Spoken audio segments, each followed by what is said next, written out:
Sa iba pang mga balita, lumabas sa YouTube ang video ng 3 dayuhan at 1 Pilipinang binihag sa Island Garden City of Samal sa Davao del Norte noong September 21.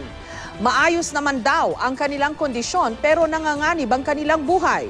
Pinag-aaralan na ng AFP at PNP kung saan kinunan ang naturang video. May report si Rafi Tima. Mahigit 3 linggo matapos silang dukutin mula sa isang resort sa Island Garden City of Samal sa Davao del Norte, muling nasilayan ng 3 dayuhan at 1 Pilipinang bihag. Inilabas sa YouTube ang video ng 4 na bihag.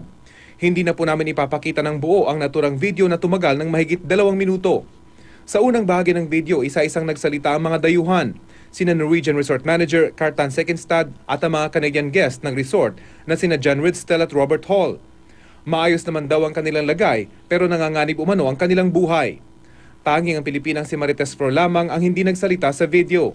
Ang AFP at PNP, pinag-aaralan na raw ang video. The positive thing that we derive from this video is that the kidnapped victims are in good health, seems to be, and that is, as far as we are concerned, part of the good news that we got out of it.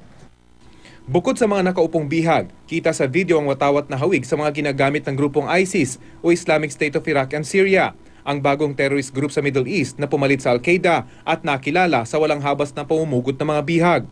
Lahat ng mga armado nakatakip ang mukha maliban sa isa na may hawak na itak malapit sa leeg ng isa sa mga bihag. Pinag-aaralan din daw ng mga otoridad kung saan kinunan ng video.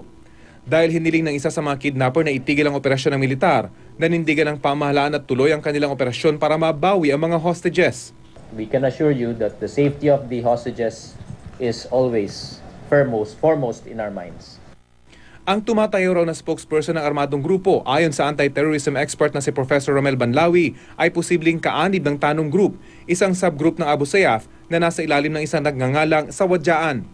Matatas daw ito sa Tagalog at Ingles dahil nakapag-aral ito ng criminology sa Davao. Tiga-Patikul Sulu daw ang mga ito at kilala sa lugar sa kanilang kidnap for ransom operations.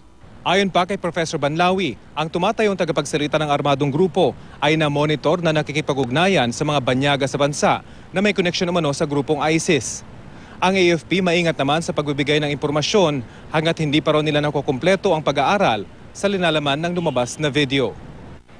Ang militar sa Zamboanga City, kinausap si Mayor Gemma Adana ng Naga Zamboanga Sibugay na pinalaya ng Abu Sayyaf sa Sulu kahapon.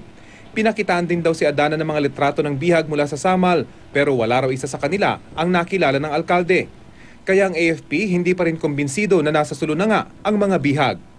Rafi Tima, GMA News.